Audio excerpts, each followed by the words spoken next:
सुन रहे हैं रेडियो सबरंग। जुड़िए अपनों के संग। नमस्ते, सलाम, सत श्री अकाल। मैं हूँ स्वाति चौहान और आप सबका स्वागत है रेडियो सबरंग के आज के इस एपिसोड में।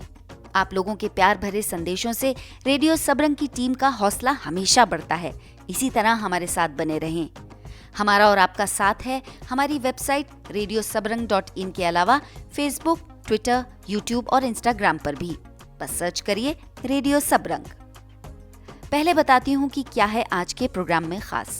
स्वच्छ शहरों की रैंकिंग में उत्तर प्रदेश में दूसरे पायदान पर गाजियाबाद, मगर कई सालों से देश का नंबर 1 शहर कैसे बना हुआ है इंदौर।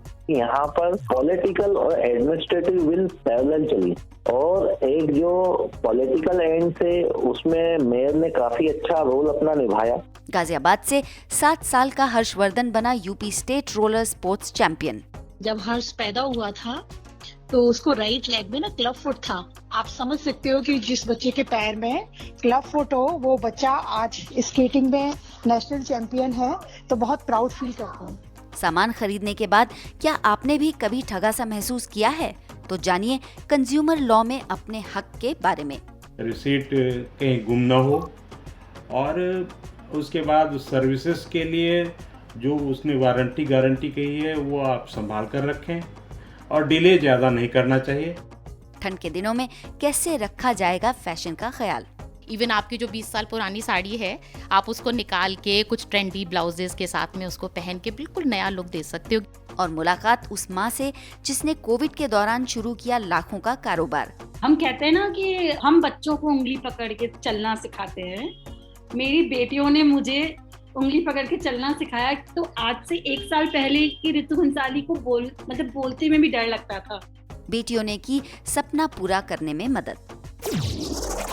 रेडियो सबरंग, जुड़िए अपनों के संग। प्रधानमंत्री श्री नरेंद्र मोदी जी का दिया स्वच्छ भारत का नारा एक आंदोलन का रूप ले चुका है। हर शहर में लोग साफ सफाई को लेकर काफी जागरूक दिखते हैं। शहरों की भी कोशिश रहती है कि कैसे वो स्वच्छ भारत सर्वे में देश में, प्रदेश में ऊंचे से ऊंचा स्थान पाएं। इसी क्रम में उत्तर प्रदेश में राजधानी लखनऊ के बाद गाजियाबाद ने नंबर 2 स्थान हासिल किया है। देश भर में गाजियाबाद की रैंकिंग पिछले साल से 1 स्थान सुधरी है और अब वो 19वें से 18वें पायदान पर आ चुका है। हमारा रेडियो चैनल भी स्वच्छ भारत अभियान में एक साझेदार है और गाजियाबाद के सभी रहने वालों को इस उपलब्धि के लिए बधाई। मगर देश में नंबर 1 बनने की मंजिल अभी कुछ दूर है। पिछले कई वर्षों से इस स्थान पर कायम है मध्य प्रदेश का शहर इंदौर। आखिर कैसे वो साल दर साल ये मुकाम हासिल कर पा रहा है, ये समझने के लिए मैंने बात की वहाँ सफाई के काम में सलाहकार की भूमिका निभा रही इको प्रो एनवायरमेंटल सर्विसेज के जावेद वारसी से। मैंने उनसे पूछा कि आखिर इंदौर ने ये जगह हासिल की कैसे। इसमें जो इम्पोर्टेंट चीज है कि भाई आईसी का एक कंपोनेंट है, उस पर हमारे यहाँ काफी जोर दिया गया है इंदौर में, जिसके अंदर हम लोगों ने पब्लिक को ज्यादा से ज्यादा कैसे पार्टिसिपेट करें इस चीज के ऊपर ज्यादा ध्यान दिया गया। और खास तौर से फीमेल्स को, जितने भी हमारे वहाँ पर जो सेल्फ हेल्प ग्रुप्स हैं उनके माध्यम से और जो जागरूक महिलाएं हैं रेसिडेंट वेलफेयर एसोसिएशन की, उनके साथ काफी मीटिंग किया। उनको अलग अलग लेवल पे किया, जैसे स्लम्स में एसजी सेल्फ हेल्प ग्रुप्स के साथ जो आंगनवाड़ियाँ होती हैं, स्कूल्स होते हैं, वहाँ पे स्कूल्स की टीचर्स होती हैं, उनके थ्रू जो है स्लम्स में सैनिटेशन हाइजीन के बारे में काफी वर्क किया। अलग अलग वर्कशॉप्स ली, उनके जो फीमेल्स होते हैं उनके हेल्थ चेकअप्स भी हुए। तो इस प्रकार से काफी एक्टिविटीज हुई। तो ये एक्टिविटीज के साथ जो है पब्लिक का पार्टिसिपेशन है वो काफी जरूरी होता है। और इंदौर में यही हुआ कि भाई हर चीज के साथ, जैसे हम लोगों ने फर्स्ट टाइम इंडिया इंट्रोड्यूस किया कि भाई हमारा जो डोर टू डोर व्हीकल चलता है उसके साथ भी एक एनजीओ का बंदा रहेगा। और एनजीओ का बंदा रहने के साथ वहां पर उसके साथ जो भी रेसिडेंट है उसकी क्या समस्या है उसको नोट डाउन करना, उसको डिस्कशन करना, उसको रिजॉल्व करना। भाई जैसे आज वर्किंग है तो वो अपना जो टाइमिंग है, टाइमिंग्स का रूट्स मैप जो होते हैं उसको प्रॉपरली डिजाइन करना, ये सब चीजों में काफी हेल्प रही। इसी प्रकार से रेसिडेंट वेलफेयर जो एसोसिएशंस होती हैं, गेटेड कम्युनिटीज होती हैं, वहाँ पे क्या समस्याएं हैं, भाई कचरा क्यों नहीं आ रहा है घर से, अगर घर से नहीं आ रहा है तो वहाँ पे वो एनजीओ वाला जाएगा कि भाई क्यों नहीं आ रहा है, कि ऐसा तो नहीं कोई है नहीं, या उसको कुछ प्रॉब्लम है या वर्किंग है। तो उस हिसाब से थोड़े से हमारे जो कलेक्शन के मैकेनिज्म है उसमें भी तब्दीली लाए, उसको थोड़ा कस्टमाइज भी किया गया। आपने अभी जैसे बताया कि पब्लिक पार्टिसिपेशन बहुत जरूरी होता है ऐसे किसी भी काम को आगे ले जाने के लिए, तो पब्लिक में इस चीज को लेकर एटीट्यूड में कैसे चेंज आ पाया? देखिए, पब्लिक को एटीट्यूड में चेंज आना सबसे इम्पोर्टेंट बात है कि जब कॉर्पोरेशन जाएगी डोर टू डोर कलेक्शन के लिए, तो वहाँ पे पब्लिक की काफी समस्याएं होती हैं अर्बन लोकल बॉडी को लेकर। जब आप उनसे बोलेंगे कि भाई सेग्रीगेशन कीजिए, तो ये सब चीजें कीजिए, तो उनको आपको बोलेंगे कि भाई ये मेरे जो है यहाँ पे ड्रेन में जो है वाटर क्लॉगिंग हो रही है इतने दिनों से, ये हमारे यहाँ चैम्बर ये होता है, हमारी जो है यहाँ पे स्ट्रीट नहीं जलती, क्योंकि वो आपको एज ए कॉर्पोरेशन समझेगा, वो आपको ये नहीं समझेगा कि भाई आप जो है specific activity solid waste management के लिए आए। तो हम लोगों ने हमारे वहाँ पर सारे जो भी डिपार्टमेंट्स होते हैं, चाहे वो इलेक्ट्रिफिकेशन डिपार्टमेंट हो, चाहे वो ड्रेनेज डिपार्टमेंट हो, सीवरेज हो, आपके एस्टेब्लिशमेंट डिपार्टमेंट हो, भाई जैसे पॉट होल हो गया रोड पे, खतरनाक चीजें होती है, तो ये सब समस्याओं को भी हम लोगों ने एड्रेस किया।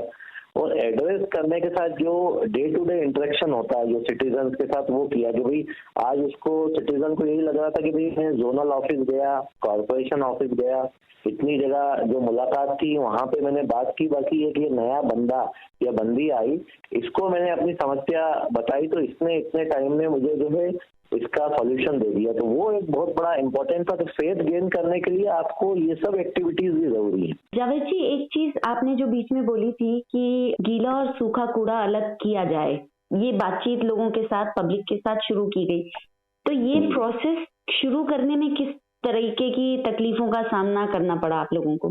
देखिए, हम लोगों ने पहले जो सबसे पहले स्टार्ट किया तो एम्फेसिस किया कि 100% कलेक्शन हो वेस्ट का।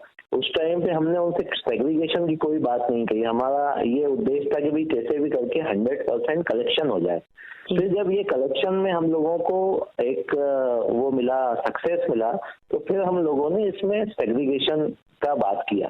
सेल्फ हेल्प ग्रुप्स हैं और फीमेल्स हैं, स्कूल्स हुए, तो वहाँ पे जो है हम लोगों ने इस टाइप की एक्टिविटीज की, गेम्स किए, कुछ बच्चों के साथ, टीचर्स के साथ, आपके आंगनवाड़ी में किए, फिर ऐसे ही रेसिडेंट वेलफेयर एसोसिएशन में किए, तो वहाँ पे 4 डस्टबिन रख दिए और 4 डस्टबिन के साथ में हम लोगों ने कुछ पिक्चर्स रख दी पिक्टोरियल, और उनको बताते रहे कि भैया आप इसको सेग्रीगेशन कीजिए, तो वो किस बिन में कौन सा कार्ड डालना है। तो इस टाइप की भी काफी एक्टिविटीज की गई। जावेद जी, आपको क्या लगता है कि जो दूसरे शहर हैं वो इस तरह का रिजल्ट क्यों नहीं दिखा पा रहे हैं? यहाँ पर पॉलिटिकल और एडमिनिस्ट्रेटिव विल पैरेलल चली, और एक जो पॉलिटिकल एंड से उसमें मेयर ने काफी अच्छा रोल अपना निभाया, और वो उन्होंने संभाला। उन्होंने कमिश्नर को फ्री हैंड दिया कि भाई आप एडमिनिस्ट्रेटिव पार्ट संभालिए। हमारे इंदौर में जो जितने भी पार्षद लोग थे और जितने भी जनप्रतिनिधि थे, उन्होंने भी काफी इसमें सहयोग किया। इसी प्रकार से मीडिया का भी एक बहुत इम्पोर्टेंट रोल रहा वहाँ पर।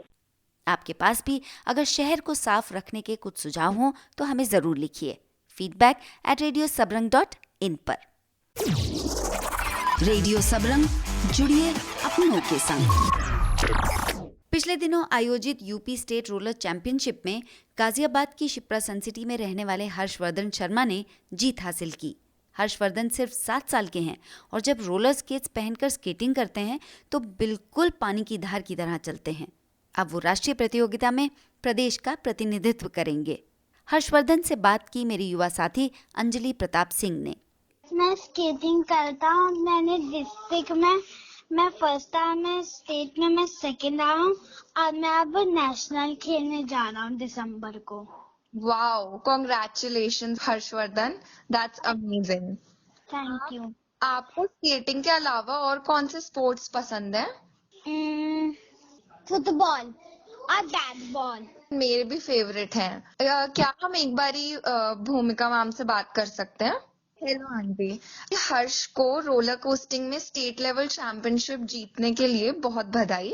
बहुत ही गर्व होता होगा आपको इतनी कम एज में और ढेर सारी अचीवमेंट देखकर। बहुत प्राउड फील करती हूँ। एक्चुअल में जब हर्ष पैदा हुआ था तो उसको राइट लेग में ना क्लब फुट था। हमने उसको ऑपरेट करा के उसका पैर ठीक करवाया और आप समझ सकते हो कि जिस बच्चे के पैर में क्लब फुट हो वो बच्चा आज स्केटिंग में नेशनल चैंपियन है। तो बहुत प्राउड फील करता हूँ। तो हमें तो बहुत अच्छा लगता है कि जिस बच्चे के पैर में इश्यूज थे और वो बच्चा चल पा रहा है बहुत अच्छे से और स्केटिंग भी कर पा रहा है, तो ये हमारे लिए तो भगवान का बिल्कुल गॉड गिफ्ट है। आपने हर्ष को इसके लिए कोई स्पेशल ट्रेनिंग दिलाई होगी, आप उसके बारे में थोड़ा प्रोसीजर बता सकते हैं? एक्चुअल में क्या है, बचपन से ही थोड़ा सा नॉटी था ना, तो एक जगह बैठ के नहीं रहता था कभी भी। फ्रेंड ने सजेस्ट किया कि भूमि जी आप ना इसको किसी गेम्स में डाल दो तो ज्यादा ठीक रहेगा, थोड़ा सा ये थक जाया करेगा तो घर आके फिर ये आपको थोड़ा परेशान कम करेगा। तो मैंने यही सब सोच के इसको मैंने कहा ठीक है। मैंने कहा यार किस गेम्स में डालूंगी मैं, तो उसने कहा नहीं आप ऐसा करो इसको स्केटिंग में डाल दो, मेरा बेटा करता है। तो मैंने कहा ठीक है, और बस मैंने स्केटिंग में डाला। ये 4 साल का भी नहीं था, नवंबर में डाला और 7 दिन बाद एक चैंपियनशिप थी तो उसमें 2 गोल्ड जीत कर लाया ये अपनी एज ग्रुप में। उस समय 4 to 6 में ये खेला था। फिर तो मतलब इसके लिए तो बहुत अच्छी वाली बात हो गई ना कि फर्स्ट रेस में ये 2 गोल्ड जीत के लाया, तो इसको और कॉन्फिडेंस हो गया और बहुत अच्छे से मतलब उसी समय से बहुत अच्छा पिकअप किया इसने। और फिर कहीं भी कंपटीशन होता हम लेकर जाते। फिर उसी समय ये जो है फर्स्ट टाइम ही डिस्ट्रिक्ट में अपीयर हुआ तो डिस्ट्रिक्ट में भी जीत गया, लेकिन उस समय एज कम थी तो हमने भेजना नहीं समझा। उसके बाद ये लगातार 2 साल से गाजियाबाद में फर्स्ट आ रहा है और लास्ट ईयर तो स्टेट में भी फर्स्ट था, इस साल जो है सेकंड था स्टेट में, और लास्ट ईयर भी नेशनल खेलने गया था, अभी भी नेशनल खेलने जा रहा है। That's so amazing. कि वही है कि सब भगवान की कृपा है और सभी बड़ों का आशीर्वाद है उसके साथ में। आपके कोई भी प्लस और माइनस पॉइंट्स आपको हर्ष को यहाँ पर देख के? एक्चुअल में सिर्फ ये गेम्स की, बच्चा बाहर निकलेगा गेम्स खेलेगा, घर के अंदर तो हो नहीं सकता, तो एक आउटडोर गेम के लिए उसको अपीयर किया था, लेकिन वो इसमें ही इतना आगे बढ़ता जा रहा है तो हम हमारे लिए तो प्लस पॉइंट ही है। कॉन्ग्रेचुलेशंस हर्षवर्धन को। Thank you. Thank you. Harshvardhan को रेडियो सबरंग की टीम की ओर से ढेरों शुभकामनाएं। कार्यक्रम में आगे मिलिए जयपुर की रितु भंसाली और उनकी 2 बेटियों से। मम्मी कहती थी कि आपकी स्किन इतनी खराब क्यों हो रही है, आप बेसन लगा लो। सम रेमेडी और the other she always has. तो मैंने कहा मम्मा मेरे जैसे कितने बच्चे हैं जिनके पास ये ऑप्शन भी नहीं है कि मतलब वो सोच सके, क्योंकि आई थिंक हर इंसान की एक्सपर्टीज अलग होती है। सर मेरी मॉम की लाइक करती है कि उन्हें होममेड रेमेडीज पता है सारी। रेडियो सबरंग, जुड़िए अपनों के संग। आपके साथ भी कई बार ऐसा हुआ होगा जब आपने कुछ सामान खरीदा हो और उसके बाद या तो आप सामान से संतुष्ट न रहे हो या आपको दुकानदार ने ठग लिया हो। फिर काफ़ी कोशिशों के बाद भी शायद आप इस मामले में ज़्यादा कुछ ना कर पाए हों और निराश हो गए हों। उपभोक्ताओं के लिए ऐसे मामलों में सरकार ने कानूनन कुछ उपाय किए हैं। क्या है वो उपाय, ये जानने के लिए मेरी साथी लोपामुद्रा दुबे ने बात की सुप्रीम कोर्ट के वकील सुनील कुमार से। सबसे पहले रिसिप्ट ज़रूर लेनी चाहिए। कोई भी पेमेंट किया आपने तो उसकी रिसिप्ट ज़रूर लीजिए, और उसके बाद जो सर्विसेज हैं जो प्रॉमिस किया है वो सर्विसेज आप कंप्लीट लें।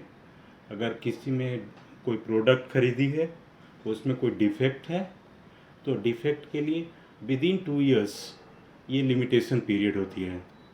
आपको किसी कोर्ट में, कंज्यूमर कोर्ट में, वो डिपेंड करता है कि कितने का आपका ट्रांजैक्शन वैल्यू है, जिसके बेसिस पे जुरिसडिक्शन डिसाइड होती है कि कौन सी कोर्ट में हम जाएं। अच्छा। लोअर लेवल पे जो है वो डिस्ट्रिक्ट फोरम है, उसके बाद स्टेट कमीशन है, उसके ऊपर नेशनल कमीशन है। तो वो डिपेंड करता है जैसा आपका प्रोडक्ट जितना आप पेमेंट करते हैं ना उसके हिसाब से वो डिसाइड होता है, तो वहाँ जाना होता है।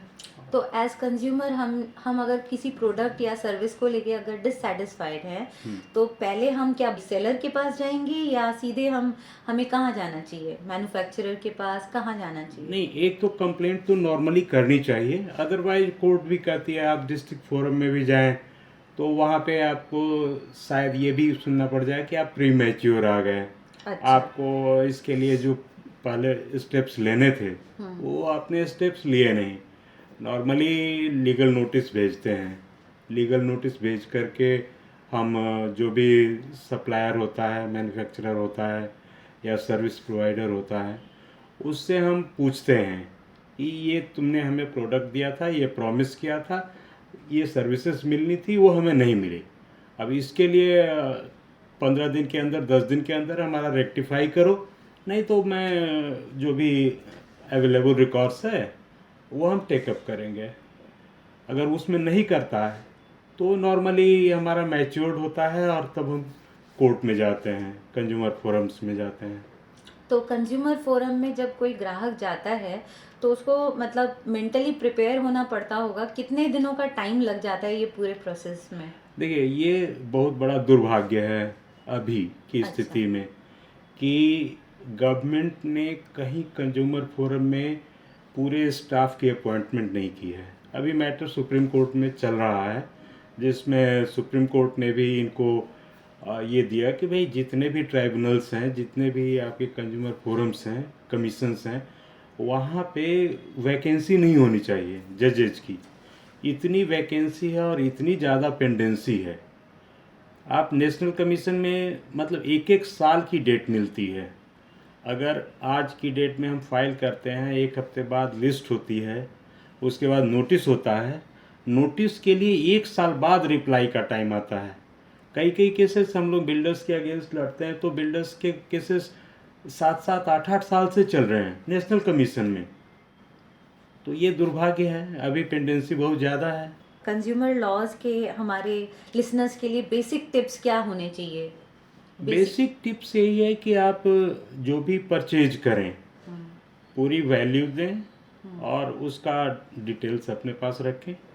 आजकल तो आप ऑनलाइन सभी पेमेंट्स करते हैं, तो ऑनलाइन पेमेंट्स की आपकी पूरी बैंक की डिटेल्स होती है पेमेंट किए जाने की। उसके बाद जो रिसीट इशू होती है वो रिसीट आप अपने पास रखें, संभाल कर रखें, रिसीट कहीं गुम ना हो। और उसके बाद सर्विसेज के लिए जो उसने वारंटी गारंटी कही है वो आप संभाल कर रखें। और अगर सर्विस प्रॉपर नहीं मिल रही है तो फिर उसको नोटिस भेज करके, नोटिस के लिए कोई ज़रूरी नहीं है कि एडवोकेट के पास ही जाएं, लेकिन एक सेफ साइड के लिए होता है कि एडवोकेट के थ्रू जाते हैं तो आपका पूरा क्लेम सस्टेन करता है। मतलब ये नहीं होता कि आप कुछ चीज़ें छोड़ दें।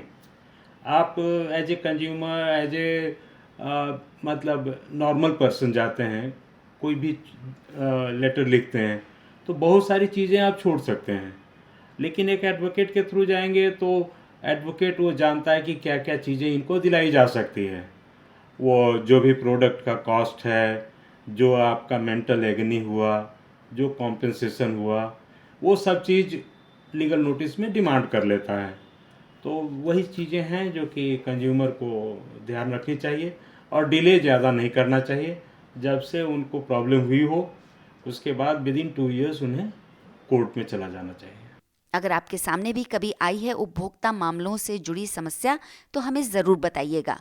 feedback@radiosabran.in पर। रेडियो सबरंग, जीवन मंत्र।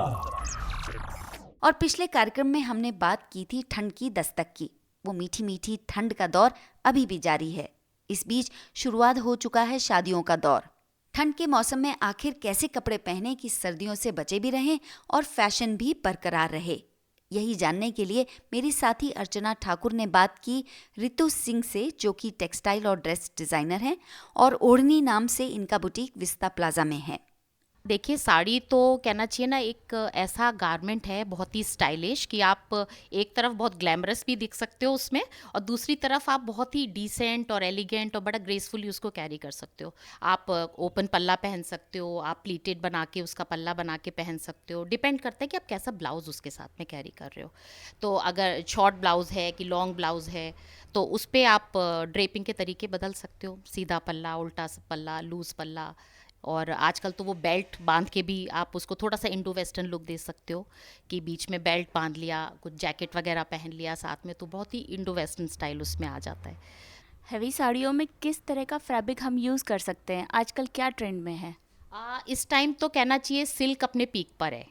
चाहे प्योर सिल्क हो या ब्लेंड्स हो, बहुत तरह का सिल्क चल रहा है इस टाइम मार्केट में। आप अपने बजट के हिसाब से कुछ भी ले सकते हो। इवन आपकी जो 20 साल पुरानी साड़ी है, आप उसको निकाल के कुछ ट्रेंडी ब्लाउजेस के साथ में उसको पहन के बिल्कुल नया लुक दे सकते हो कि वो लेटेस्ट नई साड़ियाँ खरीदी हुई भी फीकी पड़ सकती है उसके आगे। और थोड़ा बहुत जॉर्जेट और क्रेप, सैटिन सिल्क, ये सब भी है। पुरानी पार्टी वेयर ड्रेसेस, हैवी साड़ियाँ हम एक दो बार तो पहन लेते हैं, फिर दोबारा पहनने का मन नहीं करता। उसे हम कैसे रीयूज़ कर सकते हैं? साड़ी का तो इतना वर्सेटाइल तरीके से आप यूज़ कर सकते हो। जैसे पुरानी साड़ी से आप फ्लोर लेंथ अनारकली बना सकते हैं, लहंगा बना सकते हैं, शरारा कुर्ता, गरारा कुर्ता, मतलब बहुत कुछ आप बना सकते हो। इवन जो प्रिंटेड आपकी फ्लोरल प्रिंट की क्रेप जॉर्जेट की साड़ियाँ हैं, उनसे आप वेस्टर्न फ्रॉक्स बना सकते हो। जैसे जो बच्चे भी इवन हमारे पहनेंगे तो बहुत खुशी से पहनेंगे। तो साड़ी में तो बहुत कुछ हो सकता है। बॉर्डर वाली साड़ी है तो लहंगा अच्छा लगेगा, या फ्लोर लेंथ अनारकली अच्छा लगेगा। थोड़ा बहुत उसमें ब्लाउज और दुपट्टा वगैरह ऐड करके आप उसको थोड़ा सा लुक उसका एनहेंस कर सकते हो। पार्टी वेयर ड्रेसेस को कैसे दोबारा रिक्रिएट कर सकते हैं? बहुत अच्छा क्वेश्चन है, क्योंकि आप इतना इन्वेस्ट करते हो एक ड्रेस के ऊपर और वो एक दो बार पहनने के बाद में वो फिर पुरानी हो जाती है, पड़ी रहती है कि लोग पहनते नहीं हैं। तो हम अच्छी अच्छी ड्रेसेस को किस तरह से थोड़ा सा नए लुक के साथ दोबारा पहन सकते हैं, वो आप कर सकते हो। रिसेंटली मैंने अपनी बेटी का भी किया था कि उसकी कज़िन की एक ड्रेस थी, फ्लोर लेंथ अनारकली थी, जैकेट स्टाइल में, उसके साथ में लहंगा था। तो हमने उसको लहंगे में कन्वर्ट किया, अनारकली को अपर पार्ट को काट दिया और वो लहंगे में जोड़ के हमने उसको लहंगा बनाया। ब्लाउज़ के लिए अलग से फैब्रिक ले लिया, और जो चुन्नी पुरानी थी, चुन्नी में भी थोड़े थोड़े चेंजेस कर दिए कि वो लगे ही नहीं कि वही वाली चुन्नी है। उसमें लेस हमने दूसरी ऐड कर दी, थोड़ा बहुत उसका स्टाइल चेंज कर दिया। तो आप पुरानी ड्रेसेस से भी नया बहुत कुछ बना सकते हो। साड़ियों के साथ किस तरह के एसेसरीज यूज़ की जाए?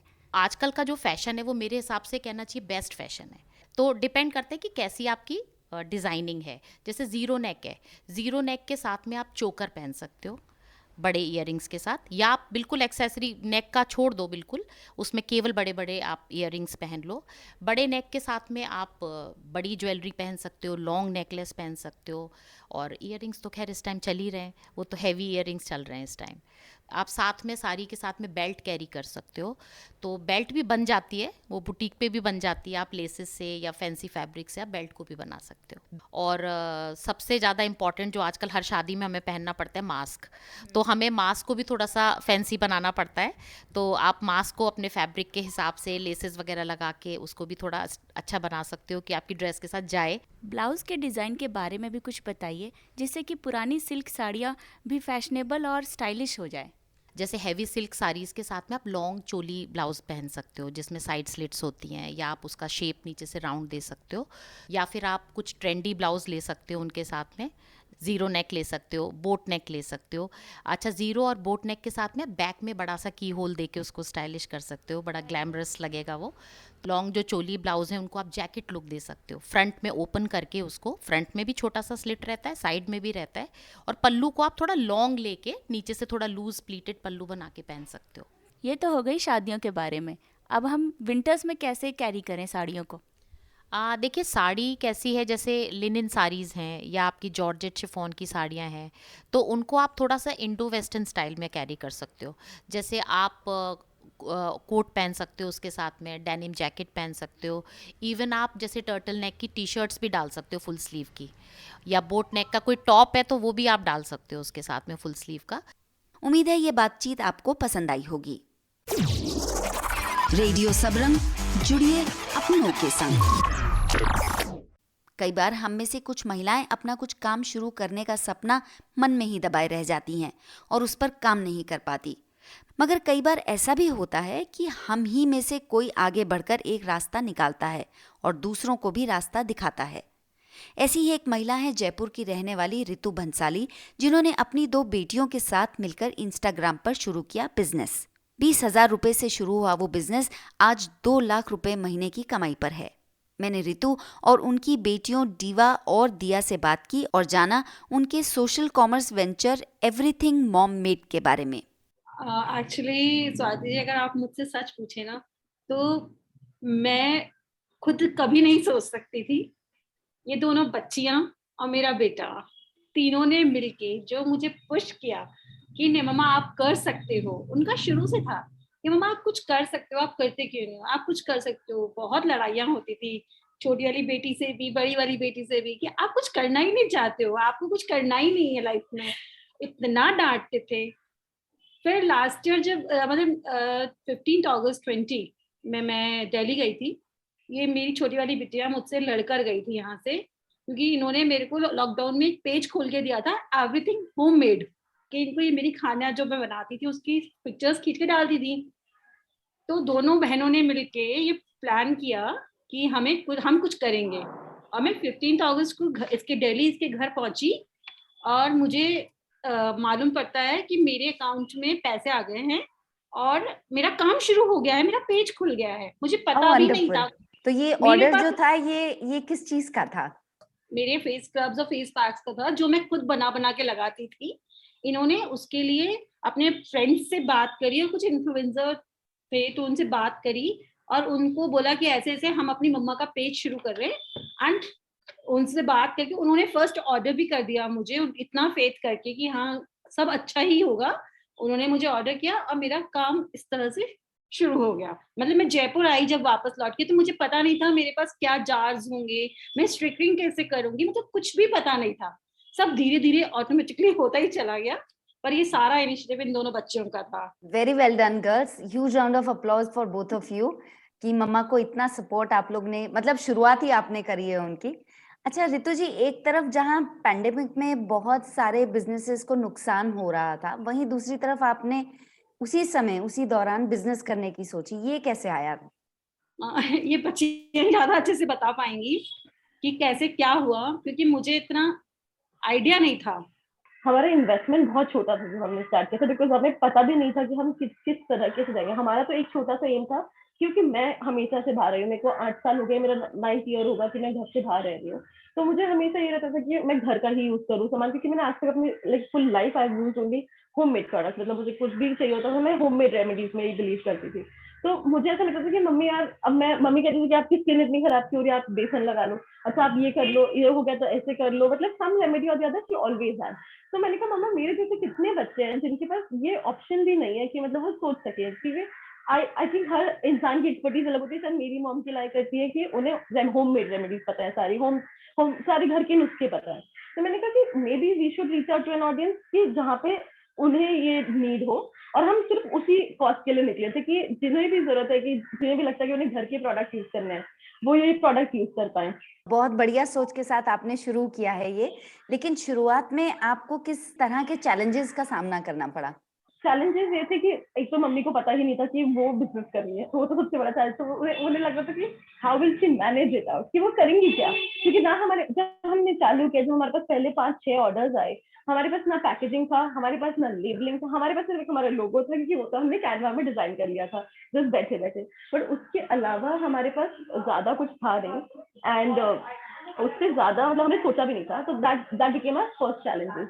हमारे पास ये भी नहीं था कि हम कौन से कुरियर पार्टनर के साथ इसको भेजेंगे, तो हम पहले दूसरे टाइम पे फिगर आउट ही कर रहे थे। एंड इनफैक्ट मेरे एक फ्रेंड है अंकुश, काफी फेमस भी है, तो उन्होंने पहला ऑर्डर दिया था, तो वो मुझे पैकेजिंग सजेशंस भेज रहे थे कि आप एक काम करो, वी फास्ट ट्राई कर लो, आप एक काम करो ये ट्राई। तो जिसने हमें ऑर्डर दिया था वही हमें बता रहे थे कि आप इसमें डिलीवरी करा दो हमारी।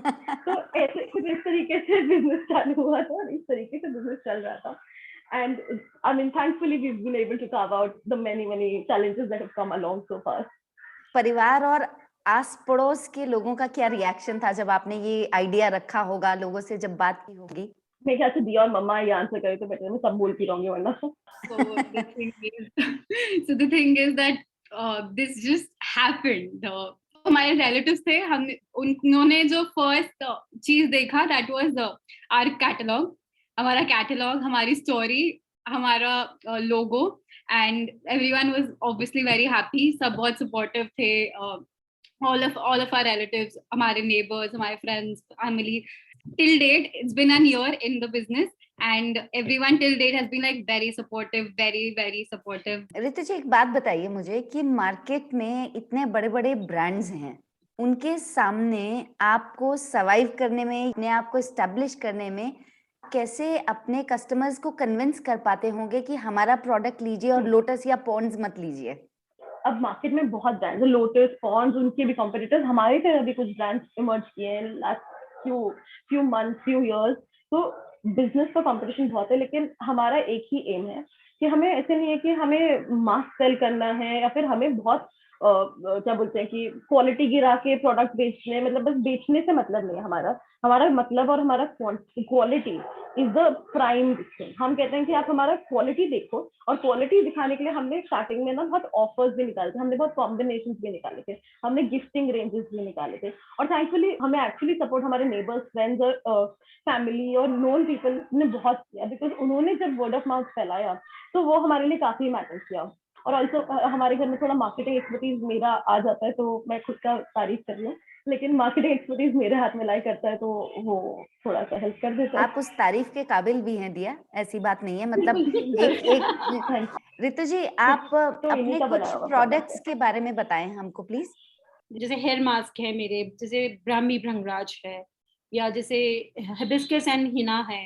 तो ये प्रोडक्ट्स कुछ ऐसे हैं जैसे हम उनको देते हैं तो उससे उनको बहुत फर्क पड़ता है, और वापस उनका मतलब मेरे पास रिवर्ट भी आता है कि वो करते हैं कि हमारे बाल बहुत अच्छे होने लगते हैं। या जैसे मेरे ऑयल्स हैं, ऑनियन ऑयल है, कारी लीव ऑयल है, आंवला ऑयल है, बड़ा जैसे स्किन के लिए है कि पिगमेंटेशन है, या जैसे किसी के एक्नेस बहुत ज्यादा है तो उसके लिए जैसे हमारे पास काफी तरह के प्रोडक्ट्स हैं। तो लगभग कितने प्रोडक्ट्स हैं और किस रेंज में हैं ये product? About 190 products, and it varies from anywhere between 100 rupees to say about 600-700. So very reasonable, affordable. कुछ भी ऐसा मतलब केमिकल वगैरह हम लोग यूज नहीं करते, क्योंकि मेरी मॉम खुद इतना पर्टिकुलर थे हम लोगों को लेके कि नहीं स्किन पे ये नहीं लगाना है, इसको ऐसे लगाओ तो ये ऐसे हो जाएगा। तो वही चीज मुझ में भी थी। तो ये बच्चे कई बार बोलते हैं आप इतने कॉन्फिडेंट कैसे हो कि ये अच्छा मैंने लगाया है इसलिए मुझे पता है, इसलिए मैं तुम्हें बोल रही हूँ। रितु जी, ये इंटरव्यू खत्म होने के बाद मैं भी पूछूंगी आपसे, मेरे भी कुछ सवाल हैं। अच्छा, आप ये प्रोडक्ट्स कैसे बनाती हैं रितु जी, ये और किस फॉर्म में हैं ये? हमारा पाउडर फॉर्म में है सारे ज्यादा से ज्यादा, और जो एलोवेरा बेस्ड जैसे ग्रीन टी एलोवेरा है हमारा एक मास्क है, तो एलोवेरा जो है वो तो वेट है, पर हाँ ये है ऑलमोस्ट सारे ही प्रोडक्ट्स पाउडर फॉर्म में हैं। तो पाउडर मिक्सिंग का है सारा खेल। अब जैसे हिबिस्कस पाउडर जैसे मैं आपको बोल रही हूँ, तो हिबिस्कस पाउडर हम या तो हमारे घर में अगर हिबिस्कस जैसे हाँ, कुछ चीजें जो है हमारे घर में भी है, क्योंकि एलोवेरा का प्लांट है, रोज हो गया, ये सब चीजें हमारे घर में है, तो उन्हें ड्राई किया हमने, उनका पाउडर बनाया, फिर मम्मा उसके घर में ही हम लोग सारे सैनिटाइजेशन और कोविड प्रोटोकॉल फॉलो करते हुए, तो ऑरेंज के छिलके हम लोग जैसे सुखाया, उसको पीसा, तो ये इस तरह से काम। जैसे अभी आपने बोला था, अभी शायद मैंने सुना था, आपने बोला tea tree oil, green tea and aloe vera. अच्छा, ग्रीन टी है ना, ओके। तो वो कैसे बना? हाँ, ग्रीन टी का पाउडर करके उसको एलोवेरा के साथ मिक्स करके उसमें थोड़ा बहुत जो भी आयुर्वेदिक मेरा जो बनाती हूँ मैं, वो सारे सामान को मिला के और फिर हम उसको रेडी करते हैं।